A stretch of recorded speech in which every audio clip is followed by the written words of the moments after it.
And today, Yes, if we today. haven't said it enough, we are heading to talk about Croatian food. So we're heading to a place with breathtaking ballroom and to dive for dishes at their restaurant. It's all part of the newly renovated American Croatian Lodge. How are you, my friend? You okay?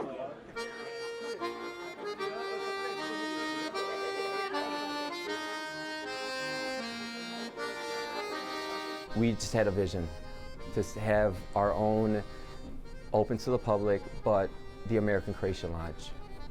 And it was just a dream of all of our families that are in the community.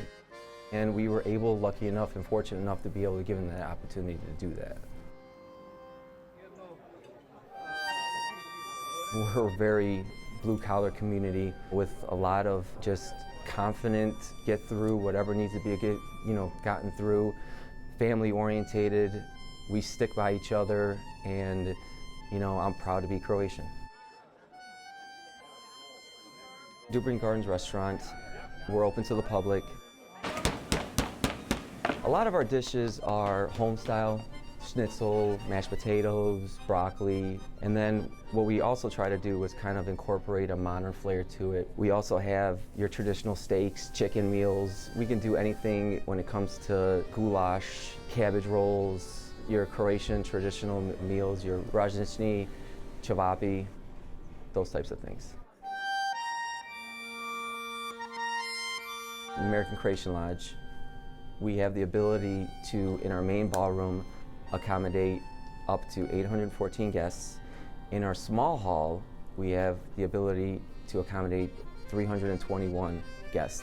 We've recently completed a total renovation of our ballroom here. We've invested a great deal back in the community, from floor to ceiling. We really wanted to bring the atmosphere. We wanted to make sure it was neutral enough to be able to match the theme of any event or any bride or, again, other events. And then we also wanted to make sure that it would blend with those themes and that there would be the opportunity to give your own colors, your own themes, whatever the season is, whatever your color scheme was, that it would all match up.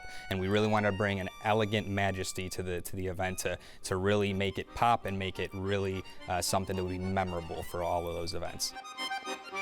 The whole founding of this facility was built around the culture and the heritage of Croatia, bringing the people together, bringing people having the opportunity to work together and meet together, to enjoy and also to promote cultural heritage. There's literally dozens of different organizations and the cultural aspects of the community that we all bring together here. We welcome everybody with open arms to be really treated like family and enjoy this Croatian hospitality.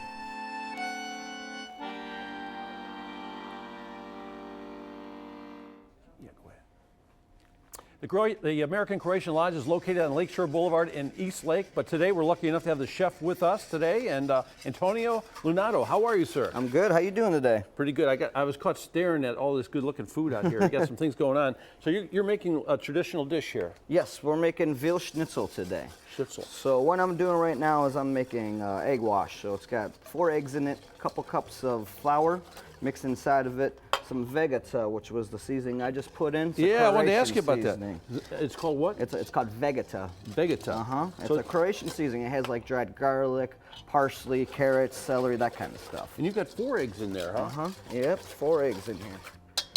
So flour, eggs, milk, vegeta. So how much milk do you put in there? Just a little bit? Yeah, just 2 ounces. 2 ounces. Yeah, this is why I got the little. I think that's how I mess mine up. I think I don't have enough egg and I have too much milk. Mm-hmm. If you do that, then that's possible. Then it's not thick enough. There you go.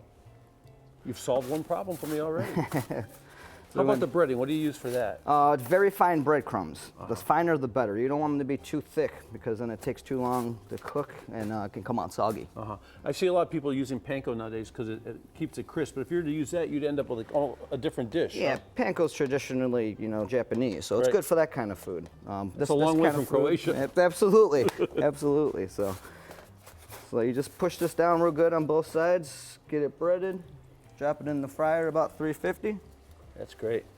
Let this cook for a couple minutes. This is where gloves are awesome. This is where gloves are fantastic. Absolutely. Great. Yeah, I know. When you're breading stuff, you can end up with some gluey hands. Oh yeah, it ends up like paste. Then you could, cook your fingers if you wanted to. Basically. So how hot's the oil? You say? 350 degrees. 350 degrees. So we use veal in this, and could you substitute chicken or beef or You something could like that? substitute pork is also very traditional Pork. as well. You can do chicken. You know, it's kind of like a chicken parm almost. You know? Right. I mean, they're right across the Adriatic, so the flavors of Italy and Croatia are pretty similar. So. Right. Yeah, it's funny. Europe is a pretty tight area, and a lot of foods are similar, but just a little bit different country to country. Just a little bit, Yeah. Well, look Just at a that little bit. cook. So you want to get it till it's nice and golden brown. I pounded the veal really thin and with the hammer. So it's going to cook a lot faster. What was the cut of veal that you started with? It's a veal cutlet. A veal cutlet. Veal cutlet. So was it like the shoulder, or where do they come Yeah, from? yeah. Veal shoulder. Because I go to buy veal sometimes, I really don't know what I'm doing. Yeah, cutlets come from the shoulder or the leg typically. Look how nice that is. So you get it, put it in some towel real quick to get rid of the extra oil that you got. And then we're gonna serve it over here. We Just got like that. Some baby carrots, some mashed potatoes and gravy. Now that's what I call cooking, man. You just did that, just boom, live, right like that. Nice and fast. And that's a dish that we would serve at the American Croatian Lodge. Boy, that smells terrific too. That Thank looks you. great. Dr. Mark walked by here a little bit earlier, and he started looking at some of your other stuff here, and he was sort of amazed and interested in this item right here. These are palachinkas, so we got two different variations of them. Palachinkas are just crepes. That's palachinka is a Croatian word for them, I believe. Right. This one's filled with Nutella, and this one is filled with a strawberry jam. So when you make these crepes, you can make that like in a regular non-stick kind of fry pan? Yep, yeah, we make them from scratch every single day. A little egg batter kind of thing. A little egg batter. And this looks like something you may have stolen from our friends in China here. What's this? This is actually a Mediterranean vegetable wrap. So it's got hummus, it's got quinoa tabbouleh, spinach, roasted red peppers, kamada olives, and red onions in it. That's terrific. And what's this plate? This is our Croatian platter. It's got potato pancakes, it's got a pork schnitzel, a raznici, which is a pork skewer. Rasnici. Raznici, yes. Sarma, which is a cabbage roll, and then the little sausages there. We got to look at your place where, Cevapi. where you cook. What are the hours here? What days are you open and that sort of thing? We're open up at 11 o'clock every morning. We close at 8 during the weekdays, 9 o'clock on the weekends. And is this something I would have at 11 o'clock in the morning if I came to visit you guys? Yes, you would, and you would make it till about noon. What's this stuff called? It's a plum brandy is what it actually is. It's Slivovic. Oh yeah, Slivovitz. I remember this when I was a kid. My dad was Polish, and his friends would come over once in a while on the holidays, and they would bring a bottle of Slivovitz. And we've got the Croatian beer also. Yep, Croatian beer and then Croatian wine as well. This comes from an island right down in the south of Croatia. I think it's one of the most fun things about going to a place like your place is you get to try all this different stuff. You almost know what it is, but it's different because of its ethnicity. Yeah, it's little twists in each country, little things in each country. I'll tell you what we're going to do here. We're going to toss to a break here because Dr. Mark is going to do some stuff. And while we do that, we're going to try a little bit of this, and he's going to answer your health questions. Look at this. Oh, my goodness. Tender, delicious grape. Thank you. After the break.